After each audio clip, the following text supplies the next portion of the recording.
Welcome to my The Asshole Podcast. Let's get into it.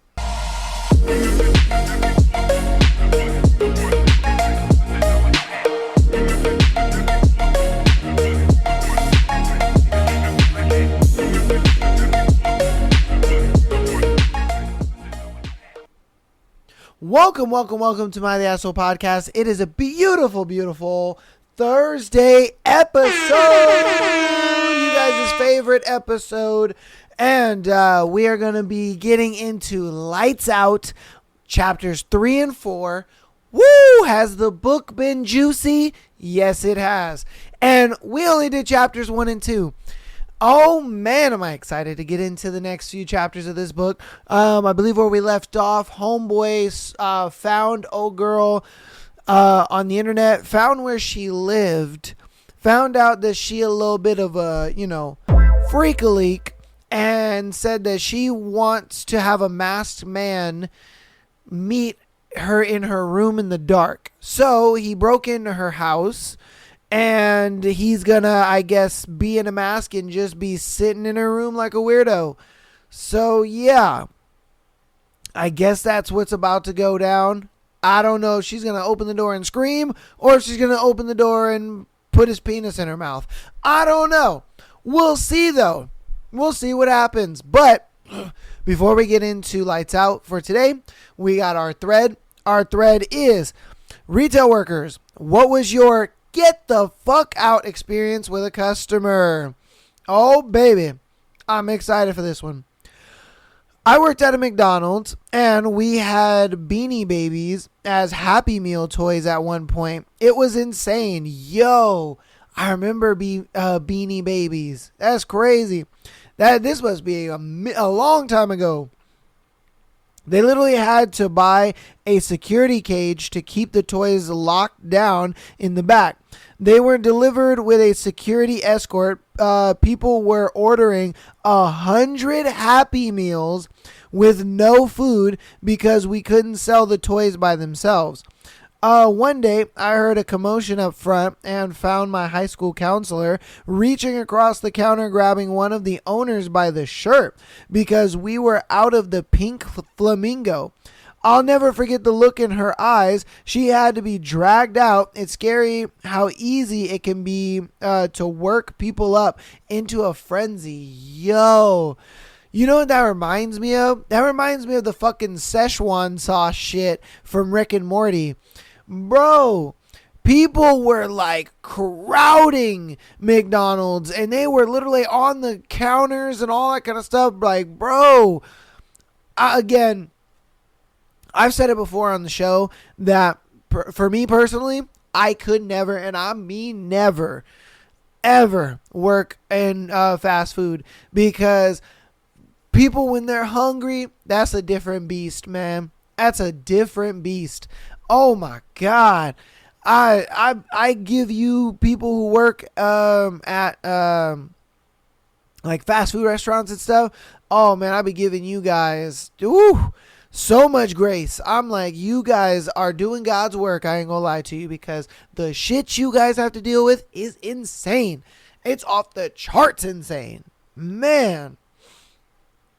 All right, retail workers, what was your get the fuck out of here moment with a customer? 2 women came in the store screaming at each other as I'm coming out from the back. I gather from the yelling that one had nearly hit the other's car. Nearly, but not actually. Not actually incident had occurred. Okay, so I guess they're screaming at each other for almost hitting each other with each other's cars.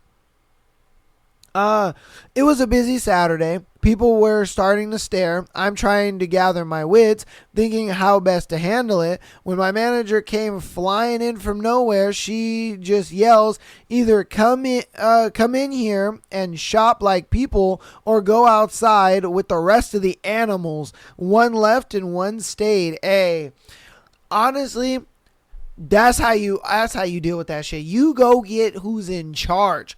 You don't deal with that shit, because I know for me, when I was in retail, bro, I didn't deal with all that bullshit. I was just like, let me get somebody for you. You know, like, And they would always ask for a manager anyway. So I'm like, that's cool. You know what I mean? I'll go get a manager for you because I'm not about to deal with you and your craziness. And then a lot of times it's one of those things where I would tell them something, they wouldn't believe me, and then they're like, oh, get me who's in charge. And I'm like, all right, cool. I get them who's in charge, and then the person in charge says the same shit that, I just told them, but they kind of do it like in a manager nice way. Oh, well, well, we technically can't do that because of this, X and Y reasons. And I'm just like, told you, dumbass. But hey, I digress. It is what it is. But that's how you deal with that shit. Because if they're fighting out in the parking lot, I would just be watching. I ain't gonna lie to you. I would just be watching like, that's none of my business. Shoot. Retail workers, what was your get the hell out of here moment with a customer? Worked at a Radio Shack for 6 months while in college. Woo, you're old. Man. God, I remember Radio Shack. Pretty much had at least one terrible experience per shift. Ooh. The one that stands out the most was a guy who wanted us to honor the warranty on his iPhone cable. The thing was a mutilated mess. It had clearly stopped working, and he tried to fix it himself by cutting the cable apart and attempting to solder 2 wires together. We calmly explained that we couldn't process a claim for an item that was willfully destroyed. And he starts screaming in our faces about how Radio Shack is a scam and I'm going to sue all of you. And then he tries to whip my coworker, a 5 foot tall, non-threatening woman, with the cable. She managed to turn her head and catch the wire with her hand before it caught her in the face. Myself and another employee chased him out of the store and called the police, but nothing came of it. Radio Shack shoppers were the worst. That's probably why it went out of business, because people were just so fucking horrible that they were like, bro, we're done with this fucking place. And I guarantee there was a lot of people who were trying to do some shit like this, where they were trying to scam, talking about, I got warranty on a iPhone charger. Like, bruh, come on, man. Stop the cap. That's crazy. You ain't got no warranty on a fucking iPhone charger. Like, and then on top of that, you cut the damn thing open. Like, you might as well just buy a new one at that point. How expensive could it have been? You know what I mean? Like, dude, I don't think a charger would have been that much money. Yeah. No. Like, that shit is crazy. And, I couldn't stand those kind of people who would always come up with, like, fake rules and fake policies thinking like they know something. And it's like, bro, you don't know shit.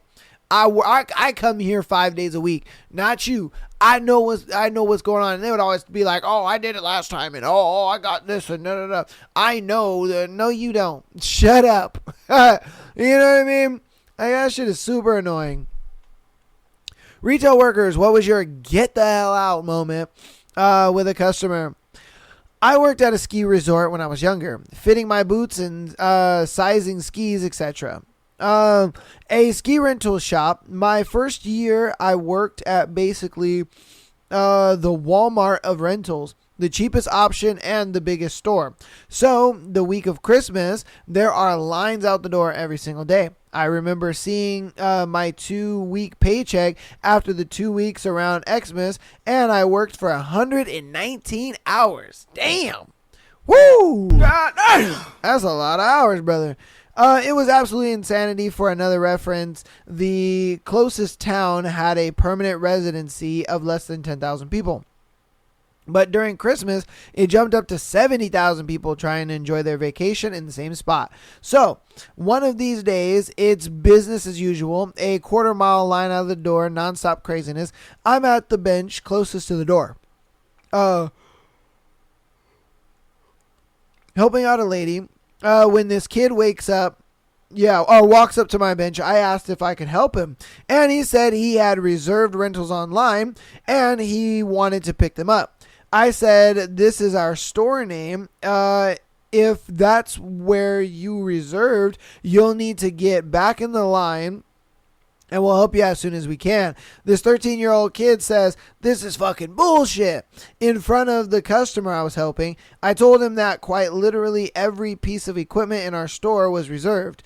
Every single person in front of you has a reservation as well, and we have to help everyone. He started insulting me personally, saying I was a stupid bitch and that he was going to report us to anyone he could because we weren't letting him skip hundreds of people doing the exact same thing he was doing.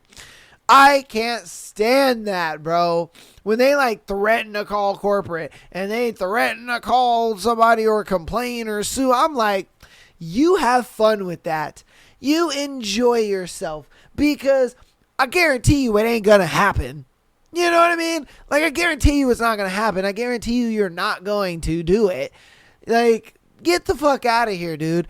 That shit used to kill me all the time. I used to laugh my ass off when they would sit there and think that that was a threat. Or they would sit there and be like, oh, I'm best friends with the manager. Okay, cool. Cool. Fantastic. I'm so happy. Or they, like, I remember there was this one couple all the time. They come in and always ask for just like the craziest shit, you know, and I would never do it because I'm like, bro, I ain't trying to get fired out here. And they're like, oh, well, we do it all the time. The manager's our neighbor. And I'm like, that's cool, but that doesn't mean I'm going to do it for you. You know, it's just, it's these people who think they have this preferential treatment. It's like, bro, no, you are just like everybody else. And you're going to wait in line just like everybody else. And you're going to get the same treatment as everybody else. Like, the fuck are you talking about? You have no preferential treatment at all. And then you threatening to call somebody. Like, go ahead, man. Go ahead. Knock yourself out. Knock yourself out, because I don't care. You know what I mean? Like, I don't care. I don't give a shit. So it ain't bothering me. Like, dude. Oh, my goodness, man. Hey, I feel you, man. I feel you. All right. Oh, Jesus. Okay. Man. All right. So, retail workers, what was the your get the hell out of here moment with a customer? I worked in a T-Mobile store. A lady comes in screaming about how she bought a phone the previous day, didn't buy insurance, and dropped it in a pool. Oh. That sucks.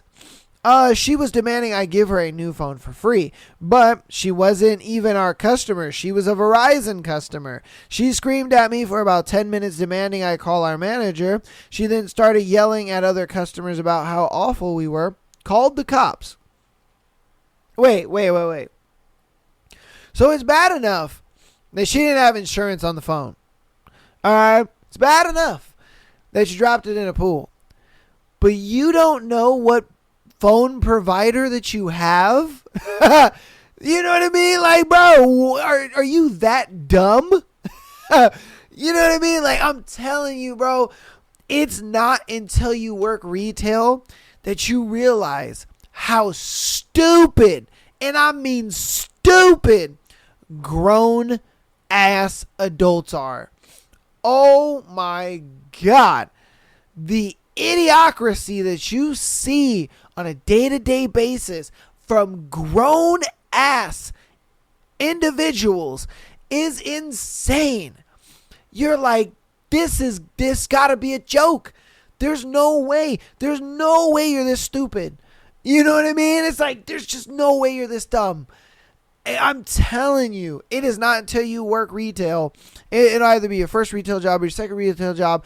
I mean, hell, it'll probably be your first. I ain't gonna lie to you, because I know my first retail job, I was like, I didn't know that people could be this dumb, dude. It astonishes you. It really does. It astonishes the hell out of you. You're just like, oh my Lanta, how can you be this dumb? Because I would just be sitting there just thinking to myself, like, you're doing all this yelling, you're doing all this hooting and hollering. Go take your ass to Verizon, bro. This is T-Mobile. You know what I mean? Like, bro, go take your bitch ass to Verizon. That's what you have.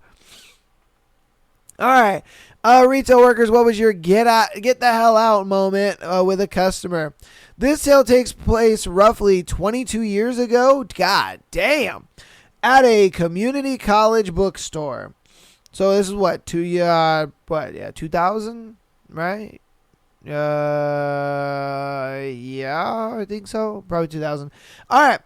As with any college bookstore, the start of the semester were incredibly busy. In order to help ease the insanity in our small store, we set up a table outside the front door for returns, and that's where I was stationed for the day. People got in line. They got to me. I processed the paperwork for their return and sent them inside for the cashiers.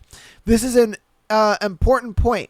I had no cash, no ability to process cards, just me, a table, a stack of paper, and some pens. That's it. Well, a middle-aged lady gets to me. She is obviously not lacking in funds. Her son has dropped all his classes, and she is returning his books. Okay, cool. I do all the paperwork, hand her back the document, and direct her inside. And she goes ballistic that she has to wait in line again. I mean, starting nuclear wars ballistic. The customer in line behind her actually went to my manager to file a formal statement about her behavior. Not mine, hers, because they knew. I take a break and shake it off. Everyone has bad days, and I know that I have a customer's statement to back me up. A few days pass, and the manager gets a call. It's the president of the college with a complaint. The woman called the president of the college to complain about me? Yo, that's insane.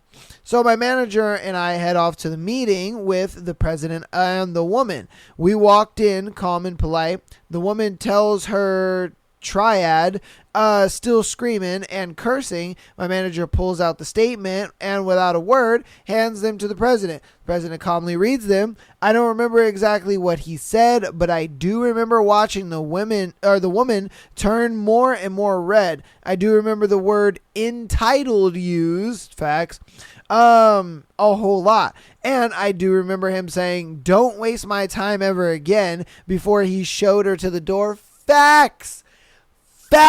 Hey, W to the president, bro, because that's some bullshit, man. That is some absolute bullshit. The fact that, for one, you out here wasting my time, you wasting these lovely people's time over your BS and antics, man. Like, get your entitled bitch ass out of my office. Don't ever come to this place again. You know, like, I don't ever want to see your face around here, because that's some crazy shit. Oh, and it's the best feeling in the world when you get one of those situations happening. Oh my Jesus, it's the best feeling in the world. I won't lie to you, because I remember I've had a few moments like that where, you know, customers just going crazy, just going off, and then everybody's just like, nah, actually he handled it pretty well. It was this person that was like, it was the customer that was just going off and going crazy and acting wild and free, you know. And I'm just like, hey, I'm just trying to do my job, bro. Like, you know what I mean? Like, bro, this is my livelihood. Like, shit. Like, if you want to yell at me, that's fine, bro. But you're the only one that's looking stupid. You know what I mean? Because I used to let customers yell. I used to let them yell, bro. I would stand there and just stare at them. And then they'd be like, "You're not going to say anything?" No. Why? You know, and then that would piss them off even more. What do you mean? What do you mean no? What do you mean why? And I'm just like, bro, you want to yell and all that? I'm gonna let you get it off your chest, dog. Go ahead. You know what I mean? Like, I remember, this is a perfect example. I remember I was at the meat counter. It was a late night. It was just me and the meat cutter at that time. 2 people back there. And this guy came in. He had some high energy. And I was just like, "Hey, how are you, sir?" And he's like, "Oh, I'm doing good. Just got off work, you know. And I'm looking to get something so I can cook. I can go home and cook me a good little meal." And I was like, all right, cool, you know. Did you know what you want? Little recommendations? What's up? Let me help you out. And he's like, yeah. He's like, so we have skirt steak, and they call it flat meat. and we had it in a marinade. We had two different types of marinade, and one marinade was kind of like a more peppercorn style marinade, and the other one was more of like a citrus style marinade. And he asked me what the difference was, and I was like, okay, oh, yeah, no problem. I was like, this one right here is like a peppercorn style, peppery marinade, and then this one's more of like a citrus. So it's kind of like personal preference. He was like, what do you recommend? And I was like, well, personally, I like the peppercorn one a little more. I enjoy the citrus one a little bit, but not too much. And he was like, okay. He was like, well, what's the difference? And I was like, the meat's the same. All right, meat's the same, so there's no different there. It's just the marinade. It's just the marinade. Like I said, it's peppercorn marinade, and then this was the citrus one.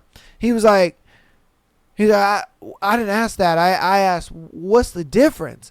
And I was like, it's the marinade. That's what's different, right? That's what you're asking. And he's just like, he for some reason gets progressively upset, and I'm like, what the fuck is going on here? And he's like, he's getting even more mad, and I'm like, bro, I answered your question, did I not? You know what I mean? Like, I didn't understand what was going on. And mind you, the meat cutter behind me, he's watching this whole interaction go on. So then he gets all mad and he storms off. And I'm like, did I do anything wrong in this exchange? And he's like, no. He was like, what was that guy so mad? And I was like, bro, I don't know. He just asked what the difference was. I told him the difference. I told him the meat's the same. It's just the marinade, you know what I mean? So he comes back, my manager, talking about, I need an apology. And I'm like, bro, what? And so then the meat cutter is just like, wait, an apology for what? Like, I was there watching the whole time, and he answered all his questions concise and polite, and for some reason he wanted to get all mad. I didn't apologize because I'm like, I didn't do anything wrong. I'm telling you, it was just like this moment where it was just like, and then my manager is just like, is this true? Like, he didn't do anything wrong. He just answered your question, and the customer was looking stupid in the face. I mean, stupid in the face. And I'm like, bro, what the fuck is your problem? You know what I mean? Like, who the fuck are you? You know what I mean? I'm telling you, man. It feels so good to just see the stupid look just emerge on their face. And you're just like, yeah, you dumb fuck. I'm telling you, man. Oh, you feel so vindicated, you know what I mean? All right. Retail workers, what was your get the hell out of here moment with a customer? When I worked in the tool department at Sears, damn. Woo! Everybody in this thread is old, bruh. Man, Sears, Radio Shack, fucking Beanie Babies, like, bruh.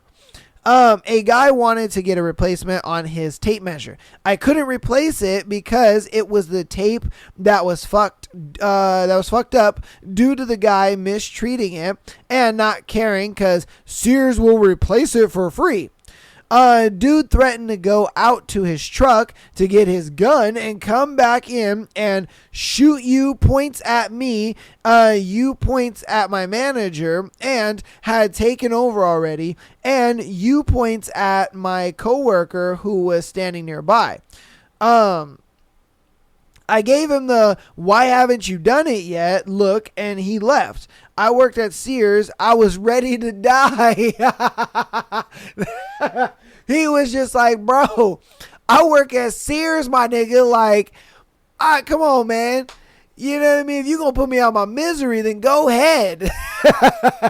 Like, shit, you're saving me from hell. You know, like, what are we talking about here? And if I happen to survive, well, guess what? I'll get a hefty little vacation. So come on, man. Do your best. I'm telling you, I got threatened so many times. So many times I got threatened. You know what I mean? Oh, yeah, when do you get off? Because I'm going to meet you out in the parking lot. Oh, yeah, I could come up here with my homies and da-da-da-da. I'm telling you, man. People do the most. They do the absolute most. I won't lie to you. I remember the first time I had ever gotten threatened, though. This dude was like, oh, I should come over the counter and like beat your ass and this and that. I was like, I was terrified. I won't lie to you. And this was like my very first time. I was probably 20, 21 around that time. And I got threatened by a fucking customer that he was going to come over the counter and beat my ass. I was like, bro, you're insane. And then the stupidest thing about it is everybody looked at him like he was crazy. And you know what I mean? I'm like freaked the fuck out. And so I remember my manager sent me home early. And then like everybody was just looking at him crazy. He was like, yeah, and I was just like, nigga, you out here trying to beat on some kid, you know what I mean? Like, because you want to have an attitude for some stupid reason. I'm telling you. Oh man, and then after a while, you know, working retail definitely gives you some thick skin, bro. It gives you some thick ass skin. I'm telling you, there's nothing a person can say to me to like make me mad at this point. I've developed such thick skin dealing with people in the retail market. You're just like, all right, man, that's cool for you, bro.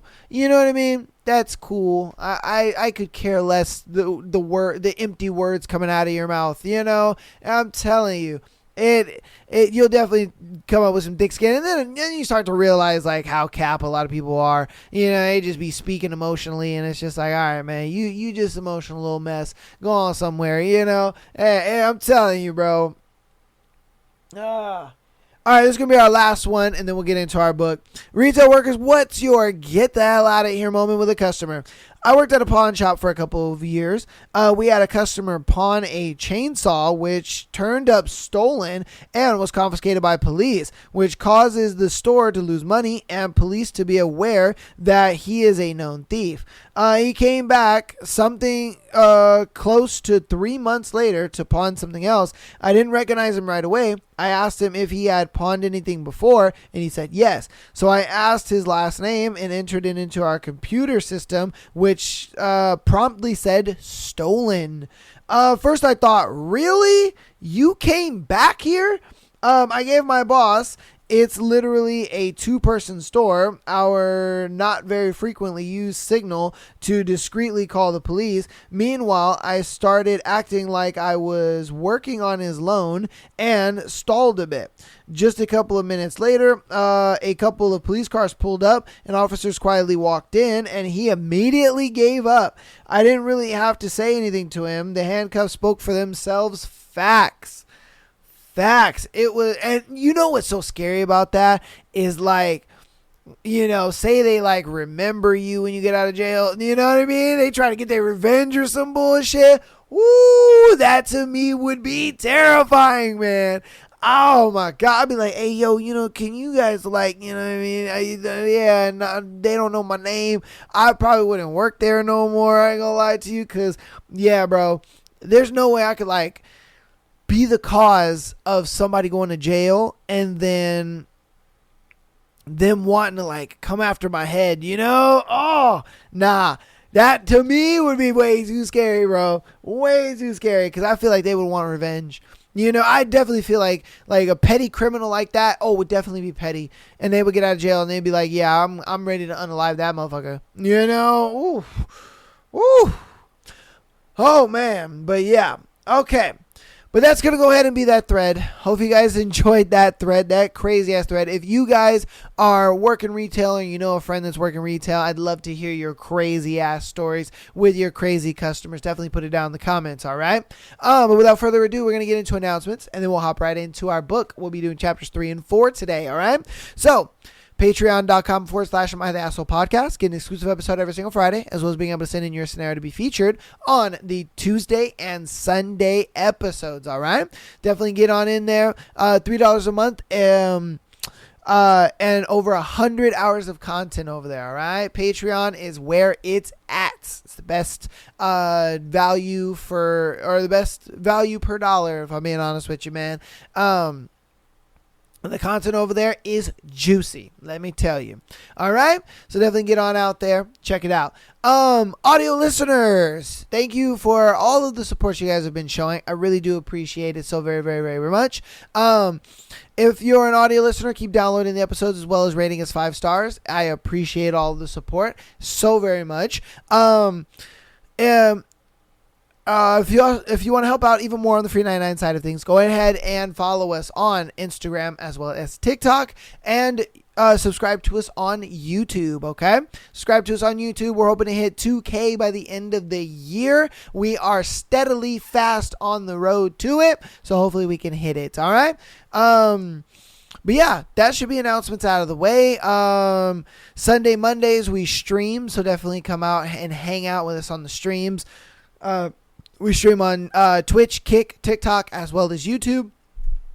We got all that going for us. The streams have been getting good. They've been getting juicy. They are so much fun. And we're also, every Sunday when we stream, we're also going to be doing another book. So if you guys love the book content and you kind of want to, live react to a book with me, definitely catch your boy live on Sundays. All right, definitely catch us live on Sundays. We're always doing a book over there. Okay. I think the previous few books we did were Twisted Love by Anna Huang. We did Satan's Affair, as Satan's Affair is Sibby's story from Haunting Adeline, and then we also did oh God, what is the name of the book? Phantoms, which is another like Haunting Adeline-esque book. It's in the universe of Haunting Adeline. If you remember her Aunt Gigi or Grandma Gigi or whatever, it tells her story. So we've gone over that as well. And I'm sure we haven't finished. We haven't finished that yet. So this Sunday, definitely catch that. And yeah, so definitely get in there, check us out, all that good stuff. Every link is down in the description. Lights Out will also have a playlist linked in this episode, so it'll be down at the bottom for you guys. All right, so I will have a Spotify playlist as well as a YouTube playlist ready for you guys, so that way you guys can catch the first episode if you want to catch up on the first 2 chapters, so that way you can come back to this episode and watch 3 and 4. All right, so now that you guys are all informed, you're all caught up, let's get right on in to the book. All right, guys, let's do this. Chapter 3. Allie. Everyone in the goddamn city had lost their mind. Or at least that's what it felt like tonight. We saw our fair share of accidents during a regular shift, but this one was different. I'd lost count of the number of patients I'd seen over the last 7 hours who had hurt themselves or gotten hurt by someone else doing some dumb shit even a child should know better than to attempt. Was there some dangerous new social media trend I hadn't seen yet?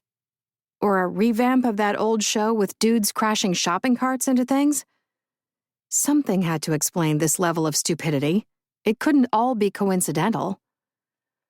We were in the middle of a mini lull, not uncommon so late at night, and I was curled up in a break room chair trying to get comfortable as I downed another cup of coffee.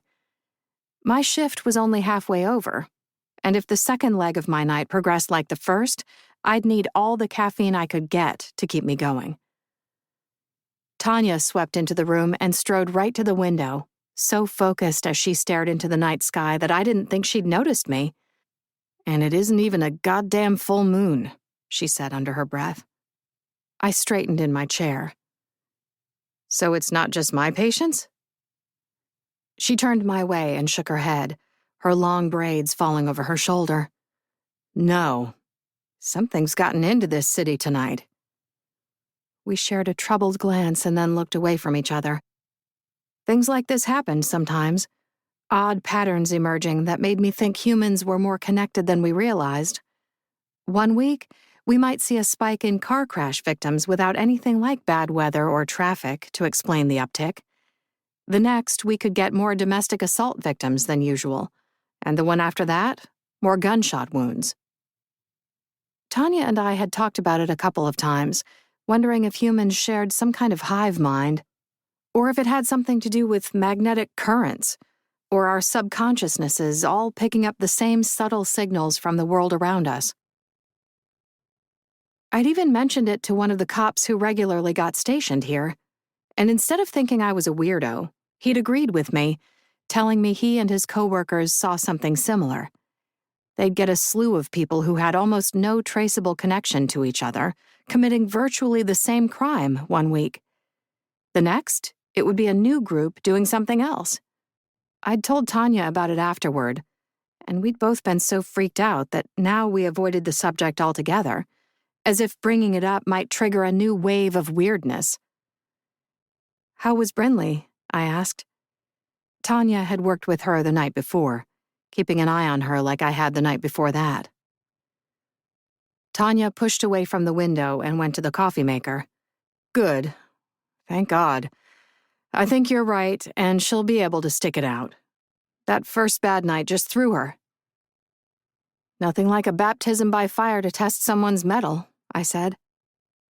Tanya finished pouring her coffee and turned toward me, leaning her hip against the counter as she took her first sip. "It wouldn't have been so bad if we had more people to split patients between." I perked up at that. "Speaking of, are you going to that job fair next month?" The hospital regularly put up booths at high school job fairs and local recruitment events in an effort to lure more people into nursing fields. Few would end up working here, but we saw any increase in numbers as a win. Tanya nodded. "Want to come with?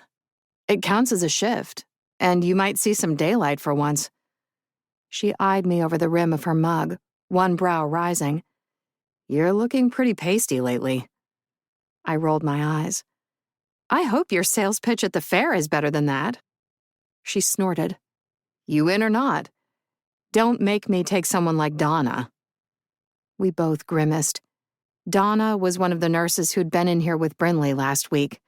She had a terrible bedside manner and no natural instincts for caretaker work. Bringing her to a recruitment fair was more likely to drive people away from our career field than toward it. "Yeah, I'll go," I said. Tanya let out a relieved breath and took another sip of coffee. Silence fell between us, but it was a comfortable one we both settled into. Some nights we'd sit and chat between patients, sharing gossip. Others were like this, both of us stuck in our heads, just trying to catch our breath in the middle of a rough shift. Tanya's pager beeped on her hip, and she swore under her breath as she checked it. "Lab results," she said, downing the dregs of her coffee before striding out of the room. I checked my pager as she left. I was waiting on blood work for 2 patients myself, and it was surprising mine hadn't beeped at me yet. Maybe I could bribe my lab tech friend, Vern, to bump me up in her queue. The date at the top of my pager caught my eye, and I straightened in my seat. Today was Thursday. That meant a new video from the Faceless Man. He posted every Tuesday, Thursday, and Saturday like clockwork. How the fuck had I forgotten? I dove out of my chair toward my locker. To have the break room to myself was a minor miracle, and I wouldn't miss my chance to watch the new video in peace. "Come on," I muttered as I turned the dial on my lock with impatient fingers. The door could open at any second, and then this opportunity would be over, and I'd have to wait until the next lull or the end of my shift to watch it. I opened the lock and grabbed my phone out of my purse. My fingers flew as I pulled it close, tapping my favorite social media icon and going straight to the search bar. His creator page filled my screen a heartbeat later, and warmth flooded my body as I saw the familiar video covers of him in various poses and stages of undress. Damn, the man was fine. My breathing picked up as I stared down at my phone, nipples peeking beneath my scrubs. I was like a Pavlovian dog for him. But instead of drooling over the anticipation of food, I got wet somewhere else over the expectation of pleasure. This couldn't be normal, my knee-jerk reaction to him, like I was primed and ready to go after the merest glimpse at his page. I needed to stop masturbating to his videos because being turned on this quickly was starting to be a problem. Especially right now, when there was no time to relieve my sudden need, and I'd be left aching with thoughts of him for the rest of the night. I probably should have put the phone down and watched the thirst trap later, preferably in the solitude of my bedroom where I had easy access to a vibrator. But there went my finger. opening the latest video as if it had a mind of its own. It must be a good one because it had only been posted a few hours ago and already had over 100,000 views. I pulled the phone closer and watched as a haunting song started to play. All I saw was darkness until the camera panned upward, revealing the faceless man's mask lying flat on something. The camera panned more and, holy shit, it was lying on a bed, and I had that same comforter. I hit pause and let out a tortured groan. Oh no. No. I should not have started watching this here. My pussy clenched at the sight of that mask lying on what could have been my bed, spasming in a way that only my biggest vibrator or a long, hard fuck could ease. Quit now while you're ahead, I thought. Watching the rest of the video could only end in torture, but despite knowing how uncomfortably aroused I'd be for the rest of the night, I couldn't help but lift the phone back up and hit unpause. The music started playing again, and a masculine hand slid into view, nails clipped short, tattoos whirling down the back of it right onto each finger. The camera panned out a little more. I released a shaky exhale as a muscular forearm was revealed, covered in tattoos and veins and, oh God, what was it about forearms that had such a chokehold on me? Was it because I could picture those muscles flexing as that big hand held both of mine over my head? Or better yet, bunching with barely restrained strength as long fingers wrapped around my throat? The hand slid over the mask, curling into the eye sockets before dragging it slowly out of view as a painfully low male voice sang about doing unholy things in the bedroom. The faceless man's music selection was always perfect, able to turn even a simple video like this into a clit tease. It was even worse this time because I couldn't stop picturing him filming it in my bedroom. Suddenly, the camera snapped up, and I sucked in a sharp breath. There he was, framed in a mirror in all his shirtless glory, phone in one hand as he filmed himself, the other slowly undoing his belt. I hit the pause button again to take it all in. He was perfection. Maybe not for everyone, but he was for me, with heavy muscles gained from what must have been hours in the gym, toned and trim in all the right places, wide and dense in others. I wanted to trace my tongue through the valley between his pecs, worship his abs, and spend an ungodly amount of time memorizing the deep V of his hip flexors. More than anything, I wanted to replace his hands with mine, undo his belt, pull out what looked like a sizable dick, if the bulge in his pants was anything to go by, and spend the rest of the night doing things with him that would make the devil blush. A noise sounded in the hall, reminding me that my time was limited. I unpaused the video and watched the last few seconds, reveling in the slow, measured way he slid his belt loose and wrapped it around his fist while taking deep, labored breaths, his chest heaving. Why was that so goddamn sexy? Probably because you're picturing him breathing like that while wrapping his belt around your wrists to restrain you, you horny little bitch. Damn, I had it for this man, and I'd never even met him. Had no idea what he looked like beneath that mask or what he even sounded like. He'd never spoken in his videos. That was probably the allure. Kinky sex with a hot, faceless man who didn't speak? Sign me the hell up. I'd had about enough of men's voices lately. Something in the corner of the mirror caught my eye, and I hit pause again right before the video ended. The backgrounds of his videos were always dark and out of focus, but I could have sworn I was staring at the edge of my dresser, complete with what might have been the clutter of my makeup containers and hastily discarded hair clips. I must have it bad if I was so far gone that I saw a few blurry shapes and supplanted them with my furniture and belongings. Either way, this was officially my new favorite thirst trap.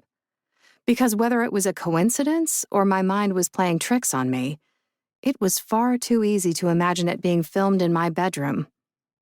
God, the things I would do to myself while watching this in the coming days and weeks. I wondered if this guy had any idea of the effect he had on people. Would he be freaked out if he learned how hard I lusted after him? Or into it? My beeper went off, jarring me out of my thoughts so badly that I almost dropped my phone. Before shoving it back in my locker, I saved the video to my favorites and typed out a hurried, "I have that comforter. This could have been filmed in my bedroom. Let's go, bitches." Knowing all the other people I'd interacted with countless times before in the faceless man's comments would see it and be dying of jealousy by the time I logged back in. 9 excruciatingly long hours later, I pulled into my driveway and cut the car's engine, leaning my forehead against the steering wheel. Tonight was shit. Complete and utter shit. Capped off by losing a heart attack patient we thought had been stable. She'd been so young, too. Barely 50, her husband and teenage kids crowded around the bed when the second heart attack hit, watching in horror as we shoved them out of there and tried and failed to save her life. It was nights like this that made me want to quit. I'd gotten into nursing to save people, and every single death felt like a personal failure. Like it was my fault they hadn't made it because of some sign I'd missed or test I hadn't thought to perform. Logically, I knew that couldn't be true. It wasn't like I was alone in treating them. I worked with countless nurses and specialists and doctors, and these feelings were likely caused by my lingering grief over Mom. But it didn't make it any better or lessen the guilt that racked me every time we lost a patient. I made a mental note to bring this up in my next therapy session and got out of the car. Fred came yowling toward me once I was inside, and I scooped him up and smushed him for longer than usual, trying to ground myself in him and trick my brain into thinking happier thoughts. I put him down when he started squirming, then went straight to the kitchen. Wine was calling my name. I'd held off on drinking since sending that regrettable text to Tyler, but if ever I needed alcohol, it was tonight. The clock on my stove was blinking, reading 12 o'clock, and it stopped me short. We must have lost power sometime during the night. My house was toasty warm, and the utility company hadn't sent a message about it like they usually did when it went out, so it must have been a weird blip or something that didn't last long enough to trigger a notification. I shrugged and went to the fridge, Fred winding between my legs like he was hell-bent on tripping me. He stayed glued to my shins as I pulled out a fresh bottle of white and poured myself a large glass, extra clingy for some reason. I suppose I had been gone longer than expected again. My scheduled 12-hour shift turning into 16 instead. Tomorrow was an off day, so I'd make it up to him then. Right now, I needed wine and alone time with my phone and vibrator. You'd think all the blood and trauma I'd seen tonight would distract me from my desire, but I was so used to it that it only did so in the moment. As soon as I had a second to myself again, images of that mask lying on what could have been my comforter swirled to the forefront of my mind. Lust was a natural response to traumatic events, the body wanting a reminder of being alive after skirting so close to death, and I'd long since stopped fighting it. "I know, buddy," I said, leaning down to scratch Fred behind the ears. "Just give me, 10 minutes. That's all it would take at this point. I shut him out of my room, flicked the light on, and froze. There was something on my bed.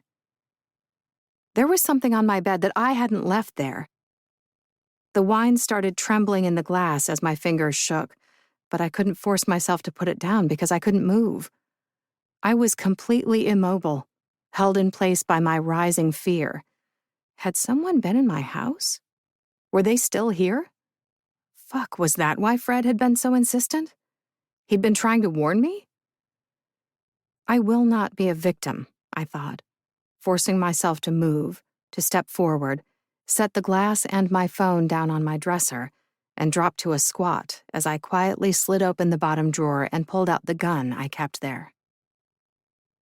Living alone in a big city and seeing the worst of what it could do to women on a nightly basis made me paranoid. I had a gun in my car, and one more besides the one I now held, hidden nearby. I slept with a baseball bat beside my bed, and mace and throwing knives on my nightstand within easy reach. 2 days a week, I took a hand-to-hand combat course taught by an ex-Marine who didn't go easy on me because I was the only woman in his class. If someone else was in my house right now, they'd be leaving it in a body bag.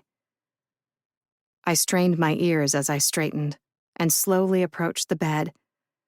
I didn't hear anyone else, but that didn't mean someone wasn't standing in my closet or waiting beneath my bed, ready to grab my ankle when I got close. With that in mind, I stopped out of arm's reach and leaned forward, freezing in place for the second time in less than a minute. There was a mask on my bed. And not just any mask. His mask. I'd stared at it so much over the past several months that I would recognize it anywhere. I hadn't lost my mind and imagined my things in his video. That was really my dresser in the corner of the mirror, because he'd filmed the thirst trap I'd been lusting over all night in my actual goddamn bedroom. Holy shit. What was happening? And what the hell did I do now? Call the cops? Check to see if he was still here?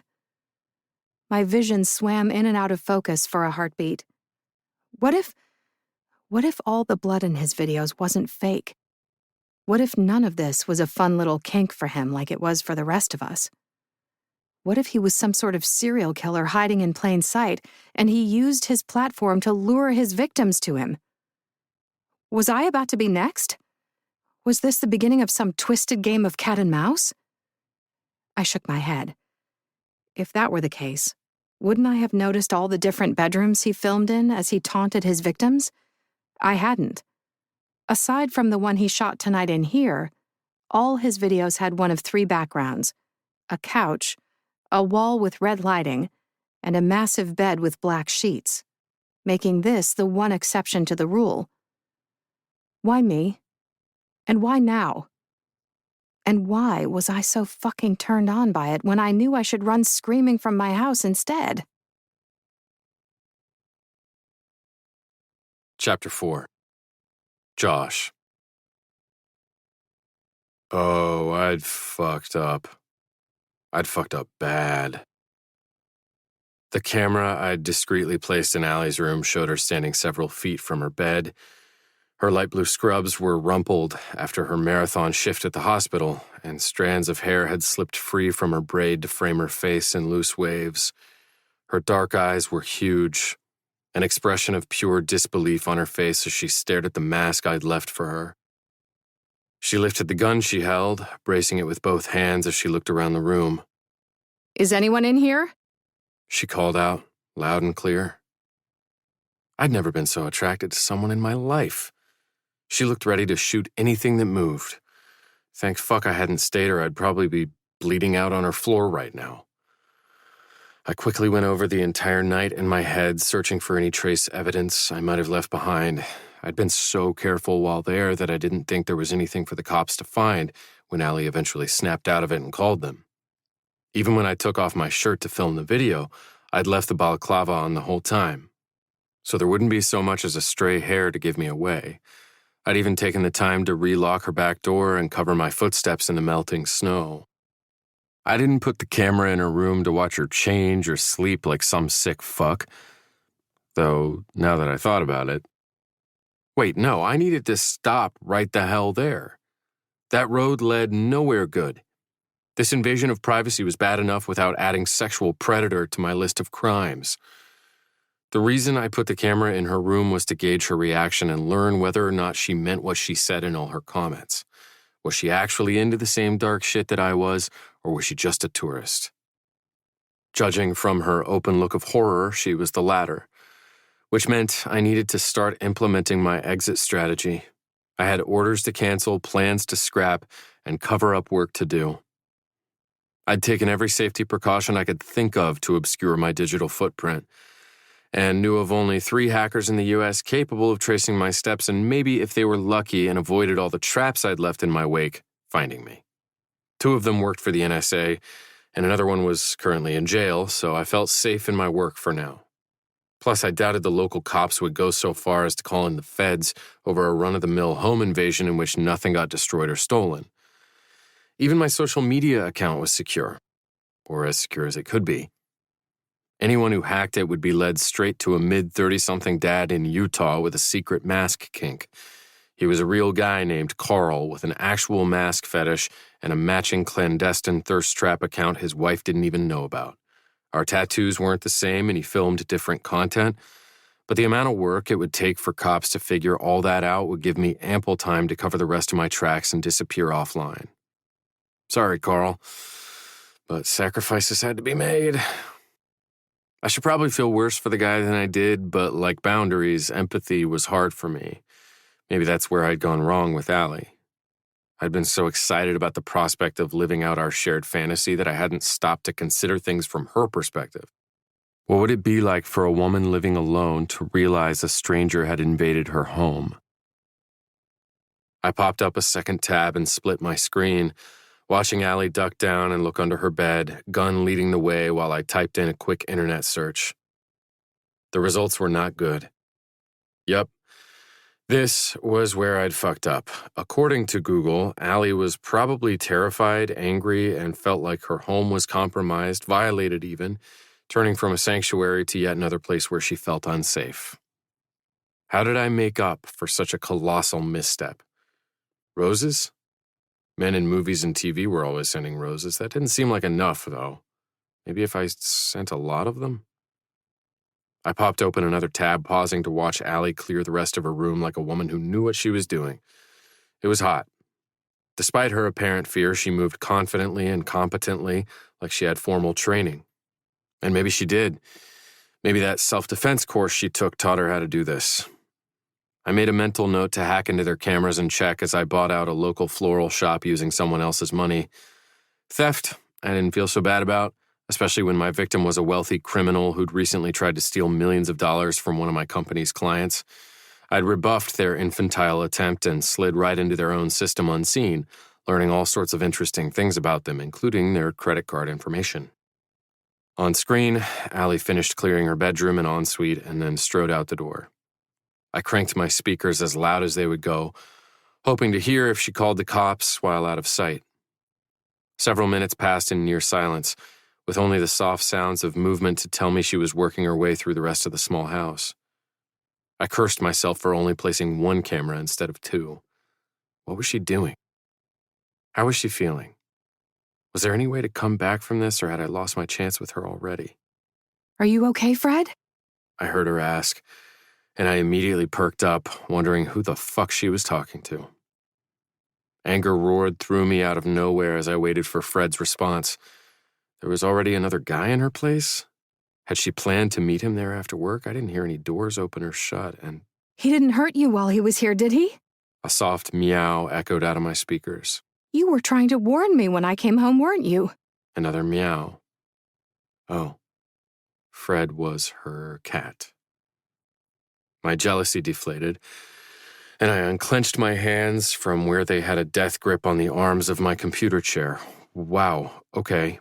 This knee-jerk rage was new, and probably not a good thing. I'd have to keep an eye on it. I might not want to hurt Allie or her cat, but the thought of another guy in there with her had sent me straight to kill him with knives. My speakers went quiet, and I sat straining my ears as I waited for some sign that Allie was, I don't know, okay, or pissed or scared, anything, really. Not seeing her was a problem after all the nights I'd watched her through the hospital's cameras this week. She wore every emotion on her face, and I'd spent my sleepless hours learning each one. Finally, she walked back into view, carrying Fred in one arm and a dining room chair in the other, sporting a look of sheer determination. She set Fred on her bed and shut the bedroom door, bracing the chair beneath the knob and barricading herself inside. I wouldn't be canceling that anonymous purchase after all if a chair was what she resorted to in order to protect herself. She needed all the home defense equipment I'd bought her. Why didn't she already have it? Her neighborhood had a relatively low crime rate compared to other parts of the city, and she could clearly defend herself. But hadn't I just proven how easy it was for someone truly determined to break into her house? I knew it wasn't about money.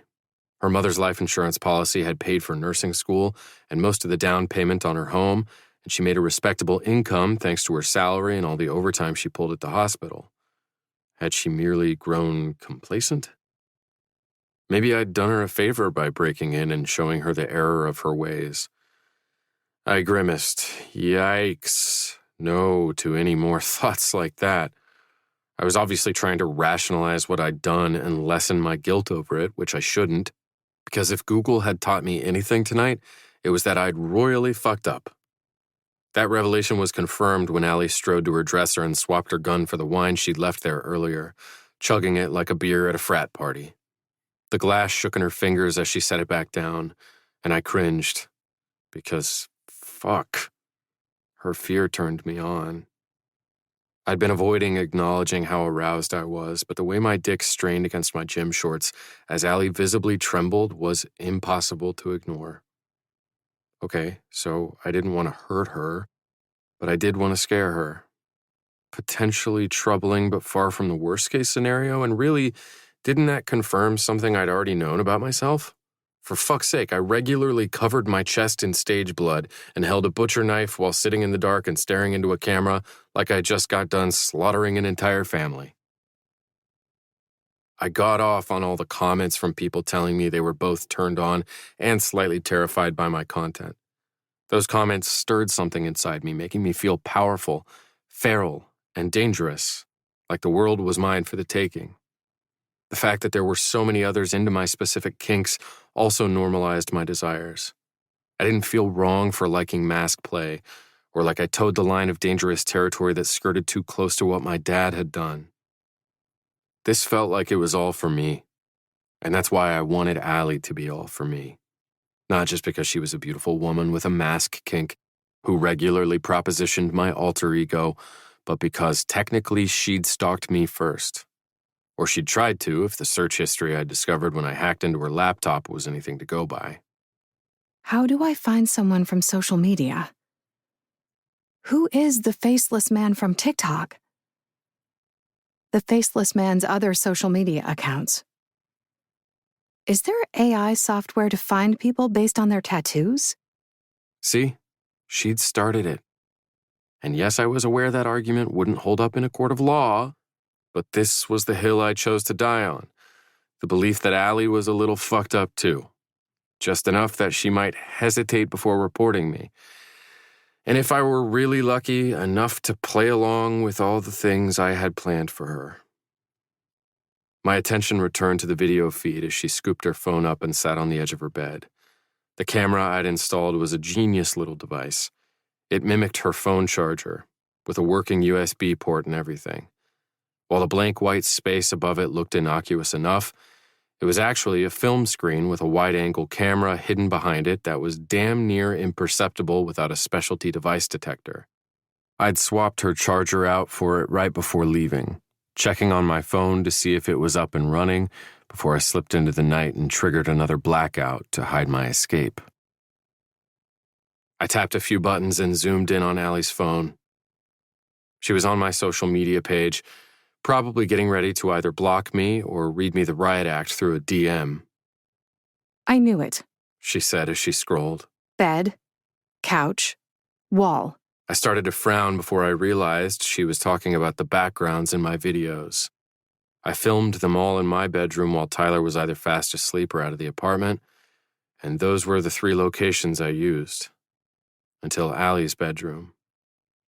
Had she noticed the difference? She ran a hand over her face and turned to look at Fred, who sat by her side purring so loud I could hear it over the speakers. So, he's probably not a serial killer who uses the app to lure his victims. I reared back. Was that what she'd thought? Fuck. That was the absolute last thing I wanted. How did I fix this? I was half tempted to send her a DM explaining myself, but how would that work? Hey, Allie, it's me. The man who broke into your house. I was just watching you through the camera I hid in your room, and I wanted to let you know that you are correct. I am not, in fact, a serial killer. Jesus Christ. I knew I should have argued with my therapist when she said it was time to wean me off the antipsychotics. Clearly, they'd been necessary if one of the first things I did once they were out of my system was start stalking someone. I lifted my hand and was about to kill the video feed when Allie turned on her bed and finally looked at the mask. My finger hovered over the button as her expression shifted into something I hadn't seen before. Her eyes fluttered half shut, and she bit her full bottom lip in a way that had me leaning forward in my chair. A pretty flush stained her cheeks pink. Was she about to cry? She glanced sideways at her cat. Only one way to find out. Before I could zoom back in on what she was doing, she tapped something out on her phone, fingers flying over the text before hitting a final key. A swoosh sound followed, like she just sent an email or a text. My phone chimed on my desk. I froze. Oh, shit. Had she DM'd me? Carefully, like it might rear up and bite me, I lifted my phone. A notification flashed across it reading, user ally.ally.oxen.free would like to send you a message. My heart pounded against my ribs as I unlocked the screen and opened her message. This might sound completely insane, but did you break into my house tonight, film a video in my bedroom, and leave a mask behind? Fuck. How did I respond? If I said yes, it could eventually get held against me in a court of law. If I said no, I'd be gaslighting her. Was there some way to play it cool? Answer her question with a question that neither confirmed nor denied her suspicions? What would you do if I said yes? I asked. There, that seemed safe enough. On screen, her app pinged, and I had a front row seat as she read and reacted to my reply. She bit her lower lip again, sucking in a breath as she pulled her phone close. A few loose strands of hair fell over her shoulder, obscuring her profile from my sight. Holy fucking shit, he answered, She said, her voice barely above a whisper. He never answers anyone. Ever. Turn right a little so I can see you better, I almost demanded. But that would give the camera away, and now that I had her talking, I wasn't ready to have the feed cut off. She started typing again, and a second later my phone chimed. That depends, She said. On what, Allie? I typed back. She sucked in another breath and I grinned. So she liked it when I used her name. Did it make her feel special, knowing that the man she'd openly lusted after online, who notoriously never responded to comments or DMs, had finally chosen to speak to someone, and that someone was her? If so, I'd type and say her name every chance she gave me. on what your intentions are. She said. I sat back in my chair. My intentions. How to respond. There were so many options, so many fantasies I'd played out in my mind with her already. There was the one of waking her up in the middle of the night with a knife to her throat, but instead of turning the blade on her, I slid the handle between her legs and used it to edge her to the brink of insanity, teasing her but never giving her what she wanted, despite how much she begged and sobbed for release. Or the one where I kidnapped her in the hospital parking garage, drove her into the middle of the woods, and told her to run as far as she could because what I planned to do when I caught her would make even the devil weep. But she probably wasn't ready for any of that right now, and she might still be thinking about calling the cops. So I settled for taunting her instead. My intentions. Oh, Allie, why would I tell you what they are when your previous comments have led me to believe that fear is half the fun for you? I lifted my eyes just in time to watch Allie drop her phone on the comforter and place her head in her hands. I need so much more therapy than I'm currently getting. I grinned, because same. Fred meowed and butted his head against her arm. Fur therapy isn't going to cut it this time, buddy. She said, scooping him up.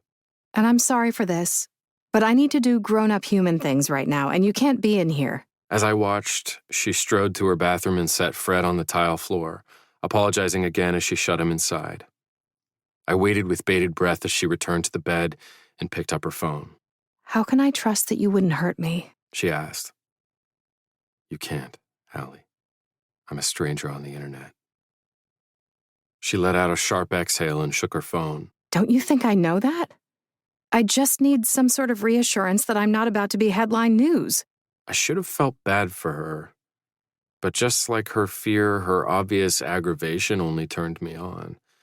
It had been a long time since I'd made a woman this frustrated. Usually I preferred their frustration to be sexual, winding them higher and higher until they finally snapped. But with Allie, I got a thrill from even this benign form of antagonism. There was something about seeing such a beautiful woman turn feisty that got me going. Maybe it was the challenge. I liked women with some fight in them. Ones who didn't put up with bullshit, spoke their minds, and could take care of themselves. Not that I had anything against meeker women, they just weren't for me. In fact, they downright terrified me because they'd been Dad's preferred prey. I'd never even dated one, let alone slept with one, on the off chance that I shared his proclivities. I stuck to strong, borderline aggressive women instead. Ones who had a better chance of fighting me off if I ever... Well, I'd rather not think about that while Allie still filled my computer screen. Seeing her all riled up made me feel like rewarding her, despite my instincts screaming at me to be careful. I pulled up the second half of the video I'd shot in her room, the half that would get me banned from social media if I ever posted it.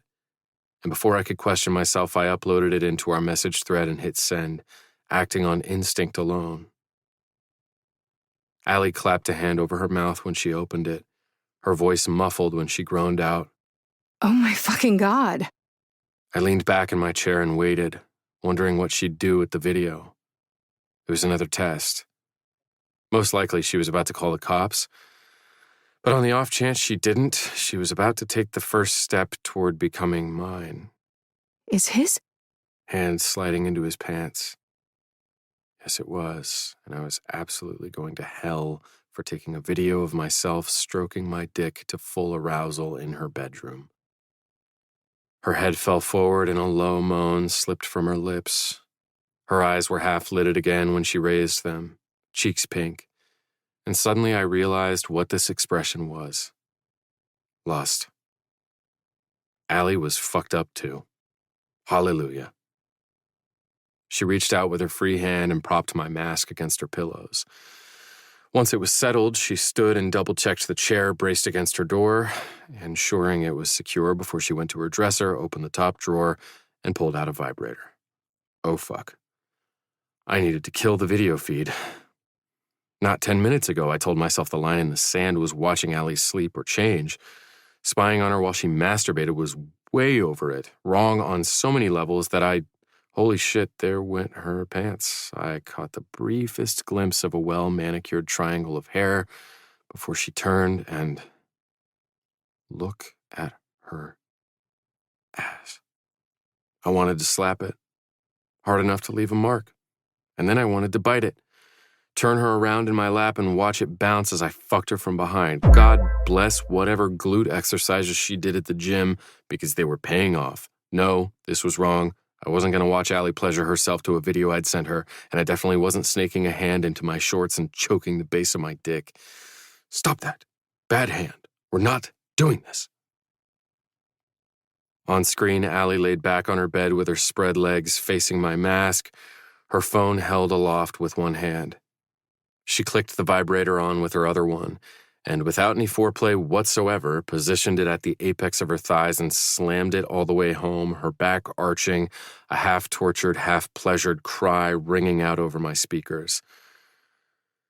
I slapped the button to cut the video feed, and my screen went black. For good measure, I shoved my computer chair back and strode away from my desk, stopping in front of my bedroom windows. My hands shook, and I clasped them behind my head as I stared out at the rising sun. Fucking hell, that was close. The sight of Allie's arched back was burned into my retinas, and her tortured cry had been far too sweet to my ears. If I'd watched for even a second longer, I never would have found the willpower to stop. It was slightly reassuring that I still had some morals. Allie might be masturbating to a video I'd sent her, but she hadn't consented to me watching her do it. And sure, she hadn't consented to me breaking into her house, filming a thirst trap inside her bedroom, sending her a sexually suggestive video, or watching her since she'd gotten home. But the line had to be somewhere, and sexual predation seemed like a pretty good place to draw it. no matter how much the darkest parts of my mind protested that what she didn't know wouldn't hurt her.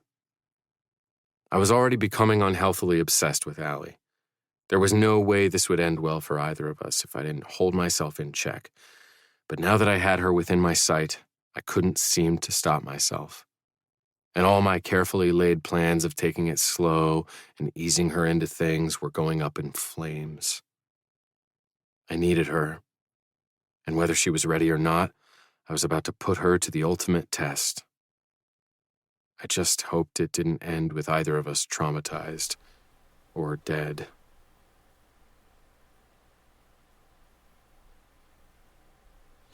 Okay, well, that is chapters 3 and 4 of Lights Out. Look, I get it. She's into it. But goddamn, homeboy seemed like a freak, man. You know? Like, dude just kind of seems creepy. I don't know. Ladies, you let me know in the comments. If a dude you were into, you know, did some shit like that, would you be cool with it? Would you not be cool with it? I don't know. I don't know. To me, I think dude's crazy and he's just kind of like a weirdo. And now he's like talking to himself, trying to justify his weird shit. But hey, again, you guys let me know. That's going to be the end of today's episode. Appreciate you guys for hanging out, all that good stuff. Again, catch your boy on Sunday for a live stream. We'll be doing most likely Phantom, which is Haunting Adeline. It's Adeline's, I want to say it's Aunt Gigi. It's her storyline and all that good stuff. So come and check it out. All that good stuff. We're going to see you guys later. Yeah, that'll be it. And peace.